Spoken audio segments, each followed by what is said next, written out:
when you challenge someone to do the worst possible thing they can, it opens up different creativity pores too, right? It really does forgive them mistakes. That is Steve Gadlin. I'm Amy Guth, and this is Unconventional, the podcast about people who are doing things very much their own way. So this podcast is all about unconventional choices, and so one of the first people I think of when I think of that is my guest, Steve Gadlin.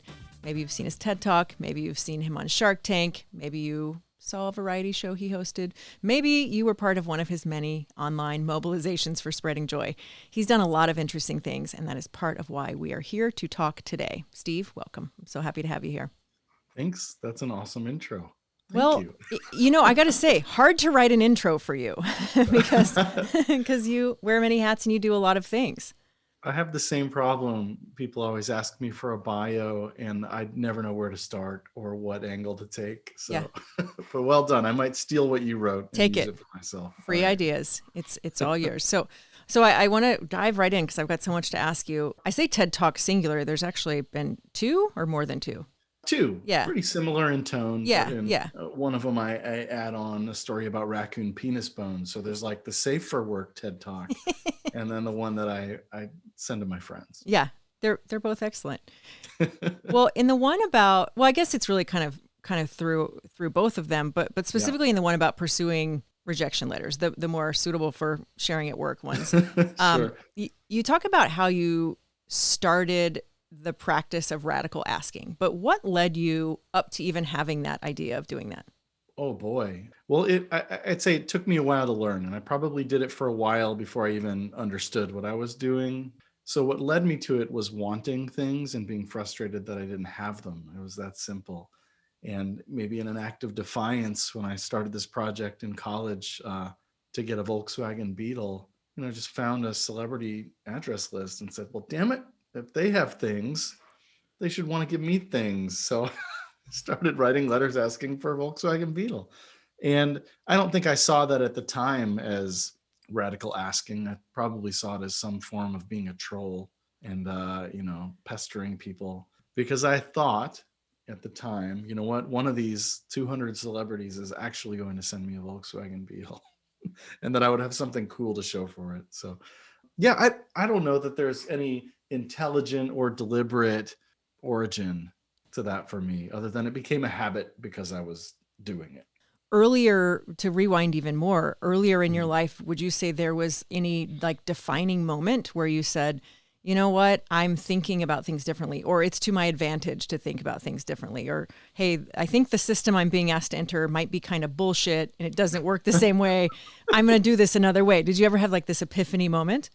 I wish I could point to one. I think I was always just a weirdo, and any way I deal with the world now is my response to feeling strange and out of place. So yeah, I can't point to any magical moment for myself though that spawned the crazy stuff I do. I think I always, it's probably a really boring story. I was probably given attention at an early age for doing strange things and just fell into that groove is my way of dealing with the world. So what would you characterize your upbringing? Would you say that it was a conventional one or an unconventional one? Oh, ridiculously boring and conventional. For my, compared to my peers, at least. Yeah. I grew up in a home with a mother and a father and a sibling, and everyone was happy on the surface and doing normal things. And yeah, nothing really strange about it beyond, my dad was really funny and he was a role model to me, so I parroted that in my own insufficient way, my own take on it, and became me. So in your TED Talks, both of them, you talk about this idea of removing filters, and that takes you from the inception of an idea to the execution, which I feel like everybody needs to put that part on repeat and listen at least once a week. And because that's so important, right? Because we get an idea and we're like, oh man, wouldn't it be funny if, that's dumb, that would never work, right? Yeah. And that tiny moment is so huge because you kind of prejudge your idea. So what kind of a humongous box to unpack here, but What steps do you suggest people take to try to kind of remove those filters and move from idea to doing? Yeah, I have a story for you, and maybe I answer your question. But I was, I was an early, oh, what's the word? I was in the improv world coming out of college and surrounded by super creative people doing amazing things who all went on to super big things. And one thing I was so frustrated by at the time was I was never finishing anything. I was never, I had all these cool ideas and I'd get halfway through them. And I think part of the problem was I would select ideas that were too large for me to tackle. So I made a commitment on the dumbest project I could think of, which was a 1 hour movie of people making silly faces. And it would be literally 30 people and they'd each make silly faces for 2 minutes, and that would be the start to finish the movie. And I was going to submit it to the Cannes Film Festival, or Cannes, however we say it, and try to make this thing play in movie theaters. And suddenly I had like a very an easy project to finish. I brought my camera with me everywhere. I would talk people into making silly faces for 2 minutes, which is a really uncomfortable amount of time, and made this movie, finished this movie, and then learned how to press DVDs, learned how to design DVD covers, and started selling these things online, submitting it to film festivals. And that kind of baby step of imagining a project and then finishing a project kind of stretched all the muscles I needed to learn how to market a project, how to, deal in new media, how to send a project out to someone. So when I say remove filters, I guess what I mean is, yes, we can wait and wait for the perfect idea to strike us, but if we do that, then when it does strike us, we're not going to have the tools we need to actually complete this project. So Mm. it's really, take the stupid ideas and finish them. Start them, go through the middle parts, get through every obstacle you need, and complete it. And I promise you, this 1 hour movie called Silly Faces is a terrible thing to watch, and I don't wish it on anyone. But I finished it. I started it. I finished it, and that helped me then when I had a better idea to do the same thing. But the second thing I want to add to that, Amy, is that let's not trust that we know what the good ideas and the bad ideas are, Yeah. because when I say the better idea, I promise you, when it struck me, I'm sure I wasn't thinking, oh, this is the one. This is the golden idea. Now I can finish it. It was just another stupid idea that you really have to get through the process of starting it and completing it for it to become what it is before you even know what what it is. So I'd say those two things are what I mean by that. And when you ask for the steps to do it, I think there are no steps. The only step is to do the thing, like have the idea, have Yeah. the idea, and then get started, no matter what it is. If it's writing your musical, or writing your book, or maybe step one is think of an idea that's easier than the ones that are giving you trouble, and then finish that one. Yeah. And then before you know it, you're an expert at finishing things. Yeah. Well, and that's half the battle, right? I mean, but you Yeah. you you touch on something I think is really important there about kind of this idea of prejudging your idea. In the I think the TED talk you did in Fargo, that Mhm. one, the raccoon penis one, I'll just call it that one. Yeah. Yeah. Yeah. In Yeah. the raccoon penis one, because it's easier to find on YouTube that way. Sure. You kind of talk a little bit about, like, I think you say something like, at some point I decided if I had the time and the means, I would do every idea, both the brilliant ones and the stupid ones. Yeah. And I think that's actually a very profound thing, because you're sort of bypassing your own inner critic that sometimes looks like, oh, I'm much wiser and I know that's a bad idea. But sometimes it's also fear telling you something's a bad idea when in fact it's a very exciting idea and it's a very good idea, but we're afraid to do it.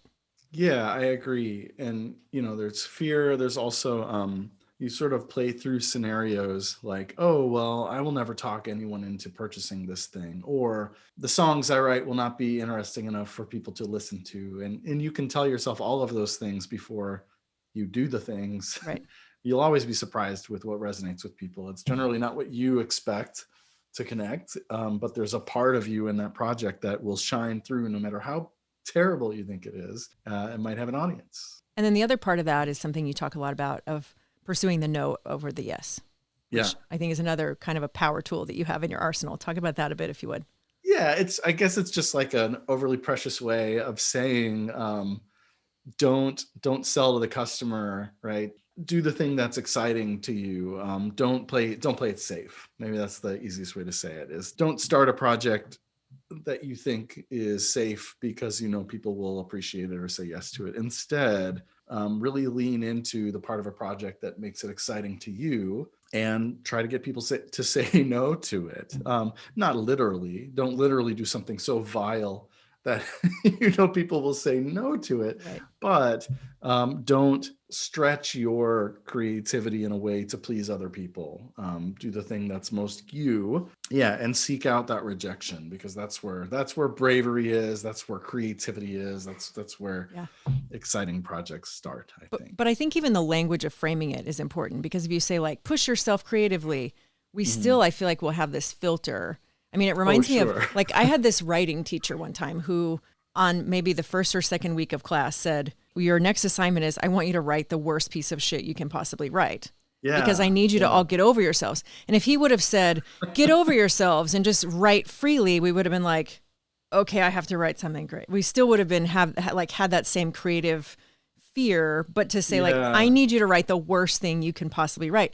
And it was at the time in which like the Microsoft Word paperclip thing, like nobody was using Google Docs yet. It was all, Word. Right. And so I wrote about a writer having a conversation with a Microsoft Word paperclip guy, and he was really kind of a prick and being very bossy and judgmental about writing. But it ended up being such a creative epiphany for me, because I thought, now when I'm like, okay, what should happen now? If I feel myself kind of stalling and writing or any kind of creativity, I go, what's the worst way to solve this? And I'll usually come up with good ideas. So it's almost like a way to trick your brain and get out of your own way to do things. Yeah, I love that take on it. I think that's very cool. I think there's also, when you challenge someone to do the worst possible thing they can, it opens up different creativity pores too, right? It really does forgive them mistakes, and that's the whole creative process. That's the one thing that stops every writer, every painter, every whatever. I think those are the only two arts, writing and painting. But if there are others, those people too, is just that fear of doing something bad instead of embracing the stupid stuff. I've kind of got a shortcut to that, and my whole brand of comedy is that so bad it's good thing, right? Which is a crutch I've leaned on for a very long time. So it's easy for me. I know when I say, oh, just try to do the dumbest thing in the world. I produced a play that was purposefully the most poorly written dialogue and play possible, and that is so entertaining to me. It's probably harder advice to take for people with more refined artistic expression, but I think it's still important, right? It's still that just allowing your creative spark to work unfettered by expectation or judgment would be a constant struggle for every artist. So after you appeared on Shark Tank, you had a lot more visibility suddenly. Mm-hmm. Did you feel a pressure to like adhere? I mean, I feel like so many people stop their ideas because they're like, that's not really on brand for me. Like, did you feel a pressure to like not do things or do things in a different way after that? No, fortunately, the one project of mine that hit, the cat drawing piece, was very on brand for me. So what was surprising to me is it wasn't on brand the way I thought it was. So none of I shouldn't say none, but my immediate preceding projects, even though in my head it was the same brand, did not resonate at all the same way, right? So it didn't stop me, but I learned, I hit failure after failure after failure, because I was staying true to myself. And that was important for me to learn too. The cat drawing project I did on Shark Tank, I Want to Draw a Cat for You, I saw as, oh, look, this is so bad, it's hilarious, and that's why people like it. But there were just a lot of people who were really into cats who wanted some way to commemorate. I mean, you did marriage proposals. You did a lot of stuff with that. Yeah, marriage proposals. I did makeups, breakups. You did a breakup one? Oh, many breakups. Yeah. Like the cat was doing the breaking up? Cat was doing the breaking up. Yeah. It's always special to play a part in an important life event like that. But yeah, so, here I thought cool. I just have to think of something dumb like that, because the drawing stick figure cats for $10 a pop was not born out of wanting to draw 20,000 pieces of art for people. It was, again, here's me trying to fail, right? This will be so bad that it's funny. What a cool social experiment. So, what may, to those customers, it looked like I veered off brand quickly. When I suddenly started selling t-shirts that had 2 movie titles on them, because I thought, solving the problem of showing the world that you like 2 movies, not 1 movie, they thought, well, what are you talking about? That's not a real problem. They didn't understand that this was all based on absurdity. Yeah. And that's not for, that's, so no, the answer to your question is it wasn't hard for me. What was hard for me was not seeing the same response to everything I did, because what we put forward as our brand doesn't matter. It's how our art is processed by other people, and especially with I Want to Draw a Cat for You, the whole point of it was I'm doing something stupid that becomes meaningful for you, not for me. You've requested something. So it was a very different response to what I was doing. But and I think the most telling thing is I have this great mailing list of people who've purchased stick figure cat drawings, and I use it all the time to promote all of my other projects, selling Raccoon penis bones, selling guitar pedals that turn your guitar noises into fart noises, weird t-shirt subscription monthly, like all these things. And it's just a flood of unsubscribes, because these people are like, this is not the brand I signed up for, right? And I think the problem is my niche audience is much smaller than the group of people that want cat drawings. So every email is just a way for me to filter that audience to a smaller group. But how do you not feel discouragement when you see a flood of unsubscribes? Oh, I take it very personally. I feel tons of discouragement. I'd say discouragement, is a constant, but that's fine. That's I do my thing, because when I was a kid and felt weird, I would watch something on television and think, oh my gosh, thank goodness I'm not alone. There are other weird people. And I'm talking about these niche weird things, right? Not super popular things. So to me, it's like, so long as I'm littering the world with artifact here of my absurdity, I don't care how it does today. I am immensely proud that I've got like 50 episodes of Steve Gadlin Star Makers on YouTube that people still find today and comment like, what am I watching? What is this? That's more important to me. So yeah, there's discouragement always when I launch something like that, but the goal is not to enjoy its success today. It's like, in 30 years, this is still going to be out there, and the right person will find it and connect with it and feel less lonely because of it. So it's like the idea of creating a body of work, but not so much in the like legacy ego way, more in the I need this to exist for other people way. Well, there's plenty of ego Fair. there Fair enough. too. I want to know all about it when they connect with it. I want to hear about it. But there is definitely a joy in like, these Silly Faces DVDs, which, there was a sequel, Silly Dances, Silly Horse Whispering, and Silly Lickin' Pickles. Like they don't make any sense. But these DVDs are out there on someone's shelf, probably in a box in a basement, and will surface someday. Yeah. And that's exciting to me, that then removed from the context of, oh, this guy was weird in doing this thing, it really becomes this real puzzling artifact of like, what was this? What happened here? Yeah. Why were people doing this? Right.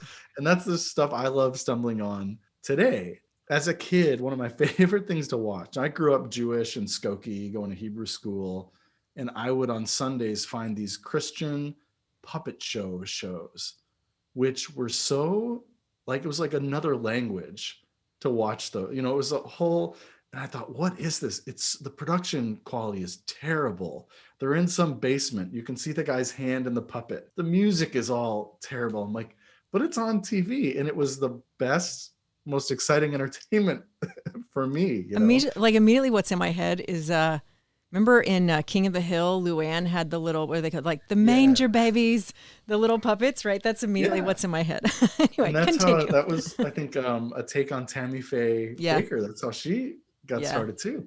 but they're just these super low budget shows put on by community churches or whatever. And I didn't have any context for seeing it. And that's what I want my stuff to be, is like, not, that had nothing to do with it being a Christian puppet show. It was just this low budget, random, poorly written, strangely shot thing that it's like, what is this? Is this real? And it was just endlessly entertaining for me. Well, I would say on a even like a micro level of that, the first time I met you was at WGN Radio. We were talking on the air. You drew one of the cats for me because we were talking about Shark Tank. It was like not long after that. And so I have that framed in my house of a little cat holding a sign that says like, I think it says, "Thanks for having me on your show." And it's like a sign that says WGN that way. And oh, that's cool. I have it. And of course, no one's been in my home in years because pandemic. But before, people would come over and they'd be like, "What in the hell is that? Like, what do you have? What is that thing?" And I would tell them this story and they were like, "That's kind of awesome. This guy went on Shark Tank." I was like, you don't even, I can't do it justice. You need to like look up the TED Talk. There's a whole thing. There's like a whole brand this guy's got. So then what is the pie in the sky idea for you, or has that not come to you yet? I mean, my pie in the sky idea is a ship that has sailed, Amy Guth, which is taking one of my older projects and just making it what it is in my head, right? Which Steve Gadlin Star Makers, which is a talent showcase designed to look like a 1980s cable access show where we bring in the talented-ish from all around the city and It was like let them fly their Star Search.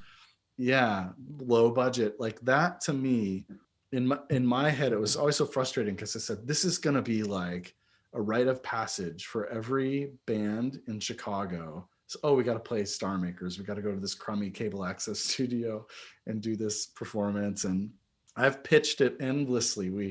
We syndicated it in about 20 cities for a year, and it was the hardest work ever, and it just flopped and no one was interested. And so I guess my pie in the sky was taking that show and somehow making it connect on the level that like Spenguli connects with people. You know what I mean? Like it was, and this is where the ego comes in, Amy, because then it wasn't about littering the world with strange artifacts anymore. It was, no, we're going to be the most popular, coolest freaking show in Chicago.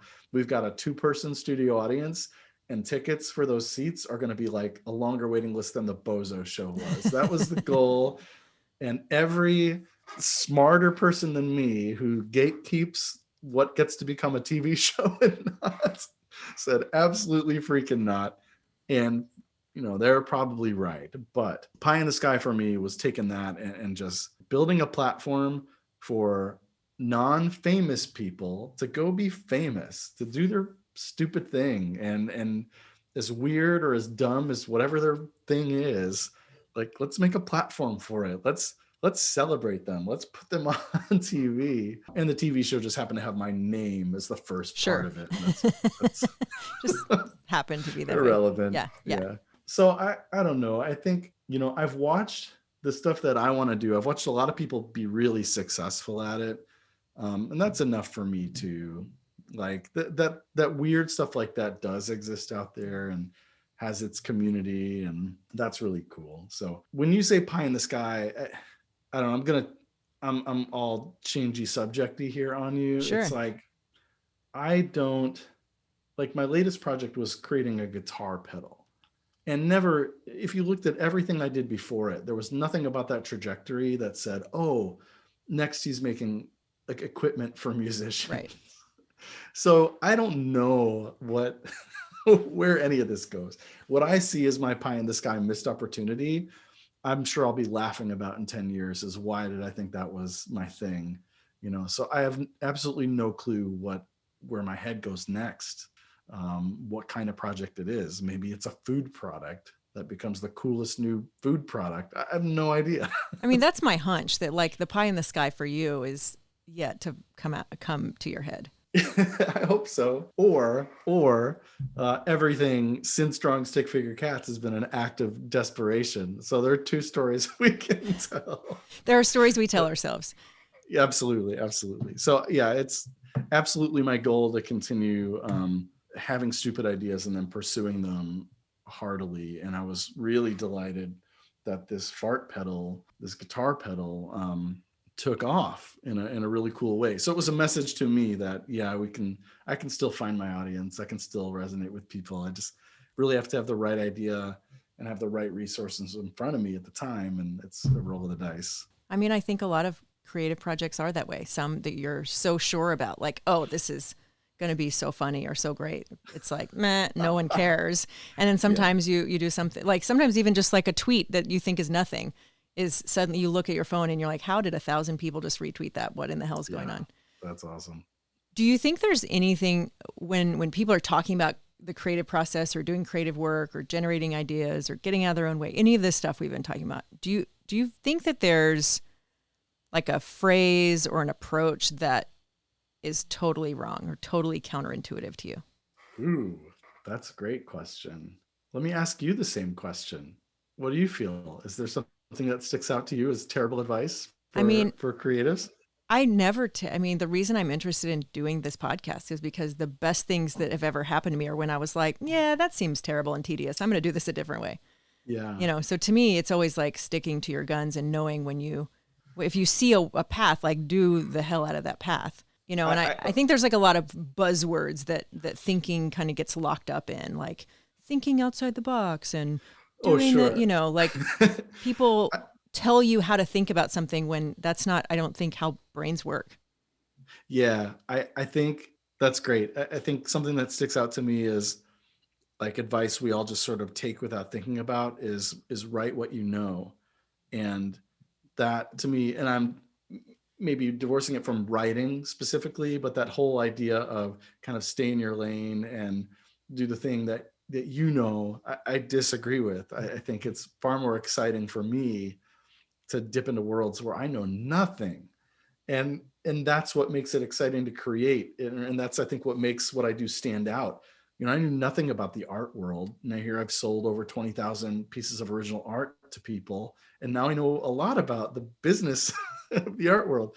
I know nothing about building and manufacturing guitar equipment, but now I've done that and now I understand it a lot, and I wouldn't have been successful if I had approached it the smart way at all, you know. So sometimes by staying in your lane and doing what you know, you're tied to the rules of that world Yeah. and you follow them. And then it's very predictable what will happen versus just throwing yourself into universes where you don't belong, playing by your own rules and learning about it in the process. Yeah. Well, so that leads me to another question though, is when you say, let's talk about the guitar pedal, for example, like Yeah. when you start a new project and you're like, okay, I don't know shit about shit when it comes to guitar pedals.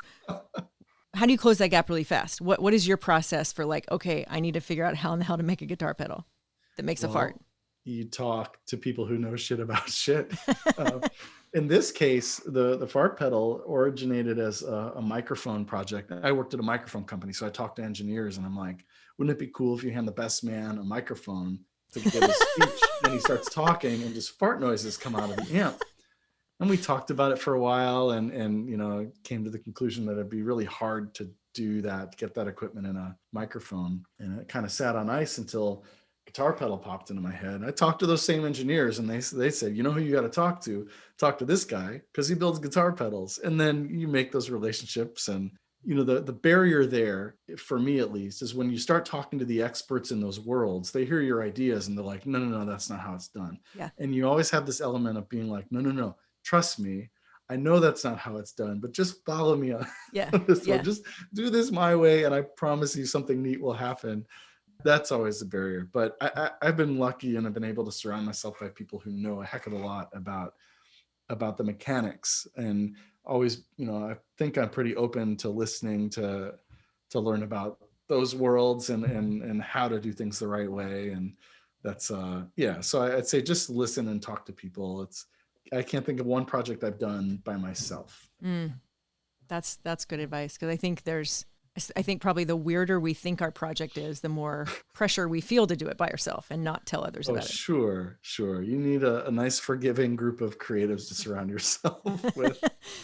Okay, Yeah. but you mentioned barriers. What other kind of barriers do you think come along with like this approach to life? It's obviously, I think, freeing in a lot of ways, but in Yeah. addition to people going, no, that's not going to work that way, that's not going to work. So there's a lot of like convention, I imagine, that gets like set on top of your idea. But what other kind of barriers do you feel like you run across a lot, or narratives that you feel like you're competing against? So it's always like pre-project, the biggest barrier is getting people to believe in it. And it's so tempting, maybe just in the type of stuff I do, but I imagine this relates to others. When you first come to people with an idea that's not even fully baked in your head, people finish it in their head and tell you, no, it's a terrible idea. So that's a constant barrier. You really have to be able to push through that initial response to your half-baked idea and let it fully percolate and just do the damn thing anyway. Because I'm sure for every idea, even the ones we have that we think are terrible, there's always the 5 minutes where we're like, this is the greatest idea in the world. I totally see it succeeding. And then just from there, that it starts to collapse, right? We start to remember, oh, it's actually hard to get into publishing. Very few people get a television show put on the air. And those things just overwhelm our concepts. So I think getting around that, and maybe that's just restating that whole chase the no from earlier too, but just being able to persevere with an idea once the voices start coming in, even when they're external voices. Got to remember, no one had the idea in the same context you did. So if you tell me your greatest idea, I'm a smile and nod. Okay, that's cool, but I don't know, because I don't know everything that's led up to the generation of that. I'm not seeing its success the way you are. So yeah, I'd call that a big barrier. All right. Well, what's next for you? We're talking about the fart pedal, but what can people look for online after the fart pedal? I wish I knew. Yeah. Okay. Let me think. Am I trying to think if I've had any germs of ideas in the last week that I've been toying with? What did I just ask someone if it was you know what? I wish I remembered this. I just emailed someone and like, would it be possible to do A, B, and C? I'm surprised that you even use the word possible, to tell you the truth, because I feel like that doesn't occur to you, that things are not possible. Yeah. But then, I don't know how to do electronics and things. Says the man who created a fart pedal. Yeah, but I didn't hook all the wires Sure. in. So what's next for me is kind of just the constant pursuit of external validation through some industry. I'm enjoying what we're doing with the fart pedal right now. I've been myself kind of focusing on my own musical skills, learning how to play the drums in my 40s, which is exciting.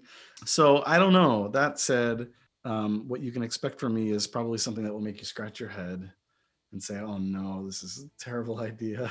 And then hopefully I exceed your expectations. Or we'll look up on TV and go, wait, there he is again. He's on Shark Tank again. That's possible. Who knows? All right. Well, thank you, Steve. I appreciate you taking time to talk today. Absolutely. I appreciate being asked questions about this stuff I do.